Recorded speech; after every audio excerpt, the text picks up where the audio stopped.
Hello everyone and welcome to the 32nd episode of Let Your Voice Soar. My name is Jeff Alani Stanfill. I'm your vocal coach here at Voice Soaring Studios. Today we're beginning a new series called Pro Vocal Tips for Singers. In these episodes, we're only going to focus on one exercise and maybe one or two concepts in order to allow you to master that particular exercise. Now, the reason this is very important is because in previous episodes, I've given you guys a lot of exercises and concepts, and I know sometimes it can be very overwhelming. So in these episodes, we're only going to focus on one exercise so that you can master it, so that you can put it into your vocal exercise toolbox and draw from later on when you need it. So today's episode, we're going to focus on vocal registration using one vocal exercise and one concept. Now, the exercise that I've chosen is great. It's very simple. It's on a 5-tone scale and then going into a 9-tone scale using the vowels E and O.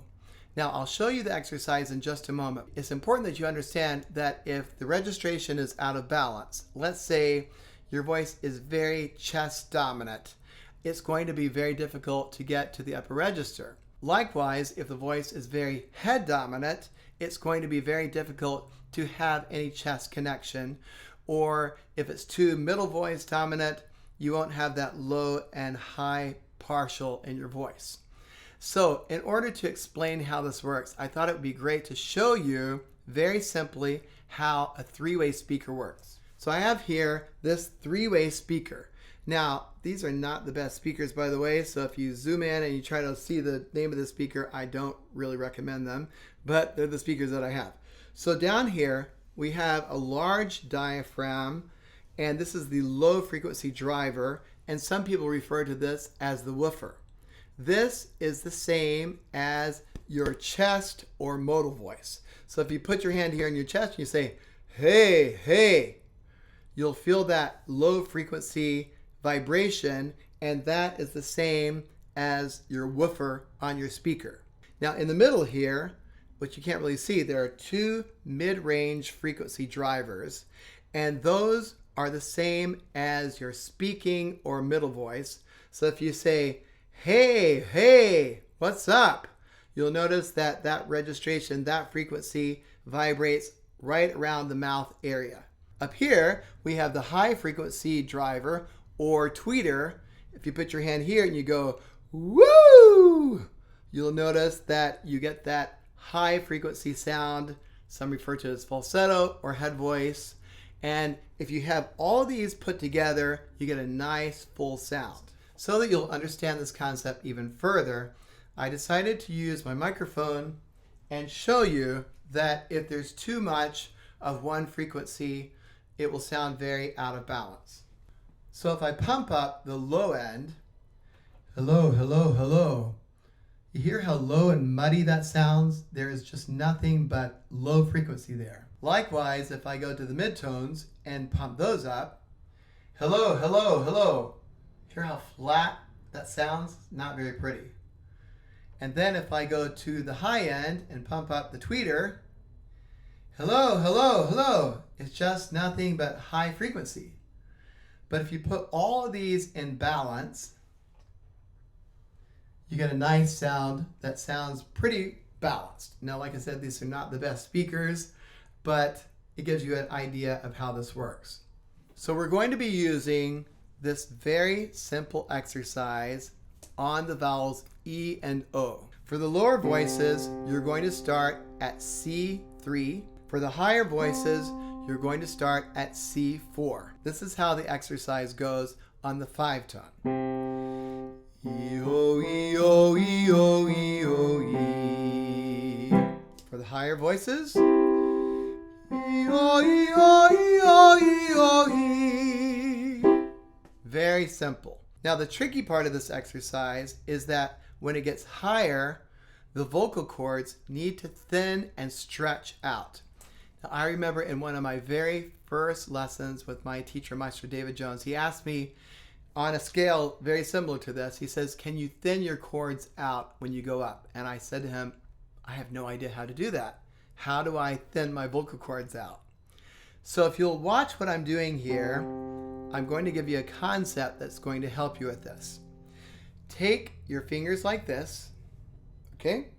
Imagine that your vocal cords are in the center and you're able to stretch your vocal cords like this, and we're going to be using the vowel E, okay? So for the lower voices down here, it's going to be on this note, on C. For the higher voices up here, C4. And we're just going to stretch on a fifth like this. So take your fingers and go like this. E.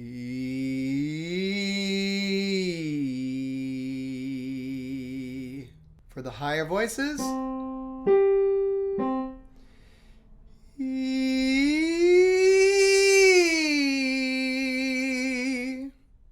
That's how the vocal cords work. They really stretch and thin out. So now if we sing an octave using that same concept, take your fingers like this, and you're going to stretch your cords long, like this. E.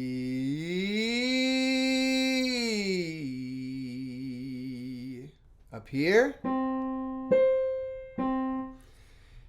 E.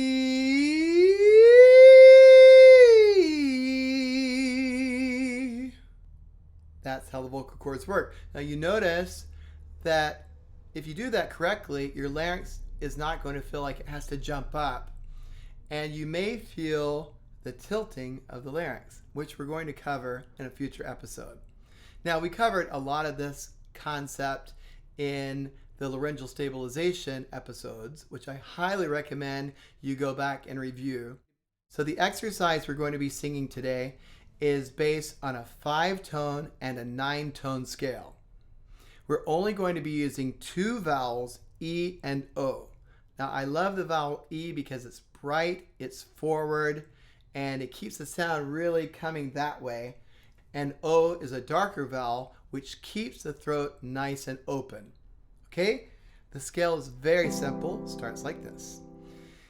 E, O, E, O, E, O, E, O, E. Higher voices. E, O, E, O, E, O, E, O, E. Now I'm going to be staying down with the lower voices because the higher voices, you're going to take this up pretty high. So only sing this exercise where you feel the most comfortable. If you're a higher voice and you're a female singer, or you just have a high voice, then you're going to want to stay up here. If you're a lower voice and you're still a female singer, you might want to start down there. It doesn't matter where you start, as long as you start somewhere that's comfortable, okay? So now let's start the exercise together on E, O, E, O, E, like this. E, O, E, O, E, O, E, O, E. Got that? Now your turn. Like I said, if you're up here, E, O, E, O, E, O, E, O, E. Now your turn. Let's take this up. E, O, E, O, E, O, E, O, E. By yourself.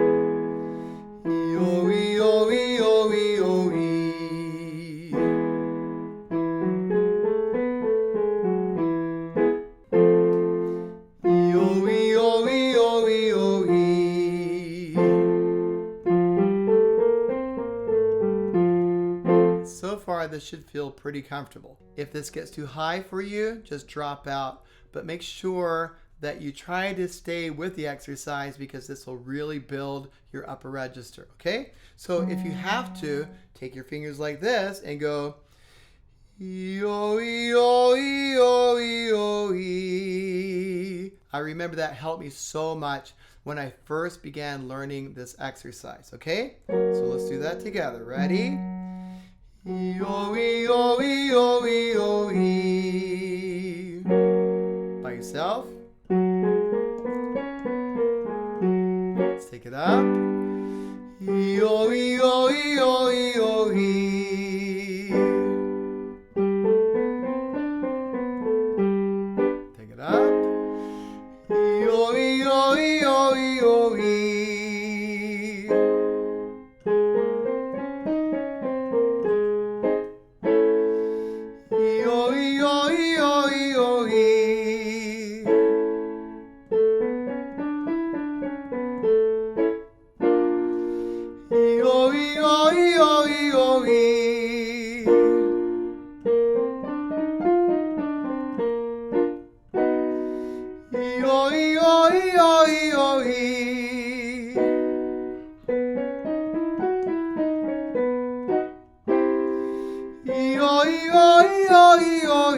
should be getting a sense of how this exercise works. The next step is to take it on a 9-tone scale, and this will show you where registration balance is really needed. So if there's too much chest voice, it's going to be very difficult for you to transition, say, from F to G. When I finally mastered this concept, I was so excited that I could go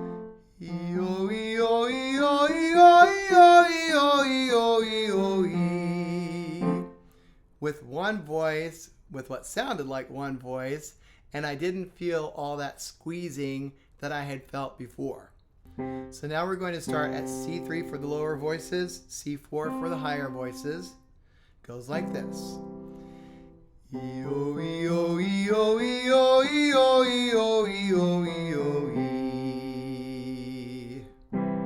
By yourself.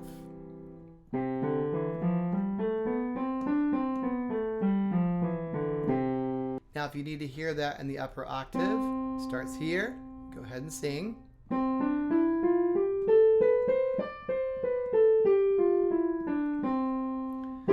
I want to say another thing about this exercise. This is not a belting exercise. It can be used for belting, but it's not really designed for that because it is a balancing exercise. So I wouldn't suggest taking your full chest voice up, but I do suggest taking as much of the same feeling as possible so that you don't feel that you're using different voices to get there.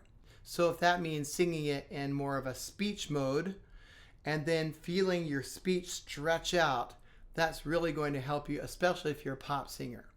Now, if you're a classical singer, you do know, hopefully, if you've had training, that especially for the higher female voice, you're going to have to transition into head voice pretty early in order to maintain that classical sound. But for pop singers, I do suggest trying to stay in one sound and stretching the speech up as far as possible. So once again, let's start here.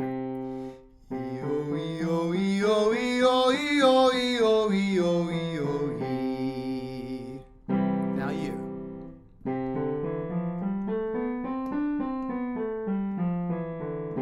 Let's take it up.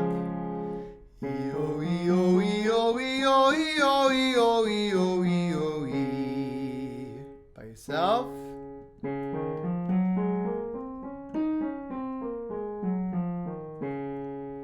Let's take it up.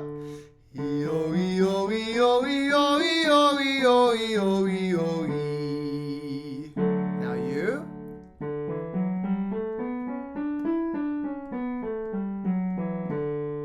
Great. Let's go up.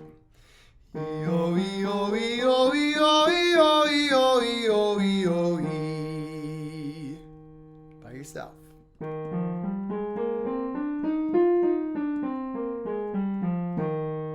Excellent. If this gets too high, just drop out like I always say. I know I sound like a broken record when I say that, but it's really important that you don't push past your safe zone. Now, if it feels uncomfortable, that's a different story. There is a difference between uncomfortable and painful. If it's painful, please stop. Don't push past pain. We don't want that. But if it's a little uncomfortable, that's a different story. Because, uncomfortable means that you just got to work through it a little bit more and make it a little bit more comfortable. Uncomfortable means that there's some muscles that need to release. There's some tension that needs to release.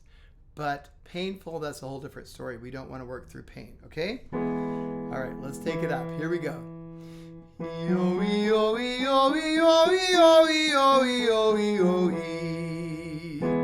Now you.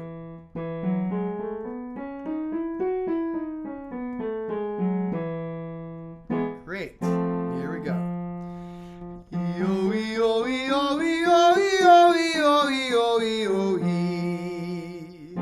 By yourself.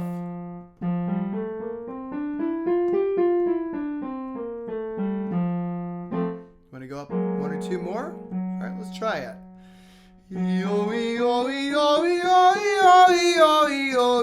E. By yourself.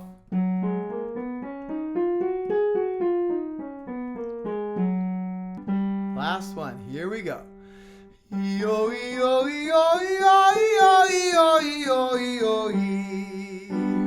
yourself.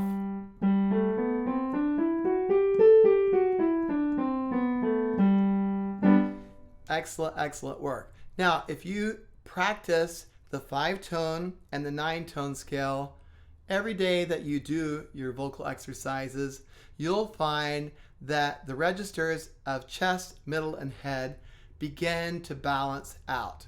And you won't feel that you're singing with 3 different voices. I know that was a big challenge for me, is to not feel like I have to make a big gear shift when I get up to the upper register. So balancing the registers is extremely important, and I hope that you'll find that these exercises and concepts in this tutorial helped you with that. I hope you enjoyed this tutorial in the first of our Pro Vocal Tips for Singers series. If you have any questions about the exercise or concept I taught you today, please feel free to write me at jeff@voicesoaring.com, or you can leave a comment in the comment section below. Now, if you're looking for one-on-one individualized vocal coaching, I teach to singers all over the world via Zoom, FaceTime, or Skype, and I can reach you no matter where you are, so don't worry about time difference or anything like that, and I'll be happy to help you take your voice to the next level. Now, if you're looking for more great tools to add to your vocal toolbox, don't forget that we have my Let Your Voice Soar instructional program and our From Voice Studio to Stage Masterclass with Tenor David Phelps available in the description box below. I would love it if you follow me on Instagram and Facebook, and don't forget to subscribe to our channel here. We're so happy to see the channel growing. I know I say this at the end of every episode, but I'm so thankful for all of you who are subscribing to the channel and sharing these exercises and concepts with your fellow singers and your fellow vocal coaches. That's just amazing. So please subscribe to the channel. Please hit the little thumbs up button if you enjoyed this episode, and don't forget to turn the notifications button on. So until next time, keep singing, love each other with all your heart, and let your voice soar. Let your